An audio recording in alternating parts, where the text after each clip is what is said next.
So, as a deep value investor, what sectors are you looking to invest in right now? Well, we operate looking at companies that are at severe discounts to their either intrinsic discount to their their book value, or at real discounts to their cash flow, their free cash flow, and those are tails. So, in the areas that we see that are the biggest discounts, number one is probably gold miners.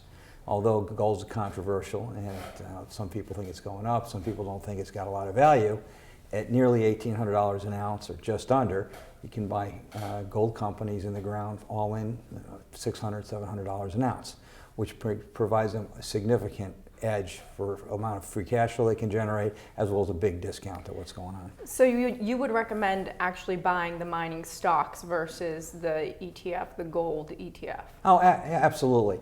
And history has shown, if you go back into the 80s, when gold had its last really large move, gold moved anywhere from 12 to 18 months ahead of the move in the gold equities. And so once, I think the analysts adjust their decks and really believe gold's going to stay here, you're going to see quite a bit of adjustments in earnings targets on the gold miners. And you think the price of gold, will continue to go up?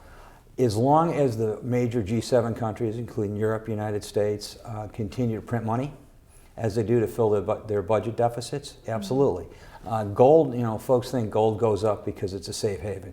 The reality is the long-term tracking and inverse correlation to gold happens to be the creation of currency. So if you go back and look beyond the United States, and you look back through history, for example, Germany in the 20s, or even the fall of the Roman Empire, the fall of the British pound in the 70s, it all has to do with the velocity that they print money.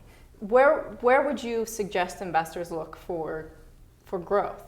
Well, growth is in emerging markets, and they're not emerging anymore. We're going to call them, they're going to be called developing markets. I think the frontier markets will probably be called emerging markets if they haven't been moving forward. So let's call the developing markets are still Asia, the China, the India, and so forth along that rim. And they are continuing to grow because they do not have leveraged balance sheets in terms of the countries. They don't have over-leveraged banking systems, and they don't have over-leveraged consumers. What are your thoughts on IBM and other corporations in the U.S.? Would you invest in them?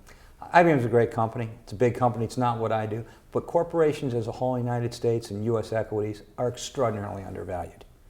And right across the board, most of these companies are multinational. They do business in Asia. They're going to pick up the growth levels.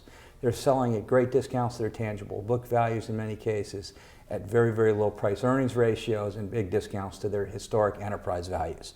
The reason they've gotten there is the fear and anxiety over Europe, the slowing of the U.S., and basically being held hostage, if you want to call it morning to morning or day to night, from what's going on from the political scene, from our politicians. Operating businesses traditionally have the flexibility to adjust their balance sheets, where they do their business, adjust for changing input costs, labor costs, and et cetera. They can morph themselves to changing economies where fixed income and bonds and theoretically currency really can't. They're held hostage by what's going on in that particular country, which is most likely out of the control of the bond itself, the coupon that's been fixed, and the maturity. It's an inert object. So therefore, I would tell investors, you've got compressed valuations all around the world, hunt where you're comfortable, and look for things that you think are going to hold value or be in demand to a greater extent in the emerging markets over the long run.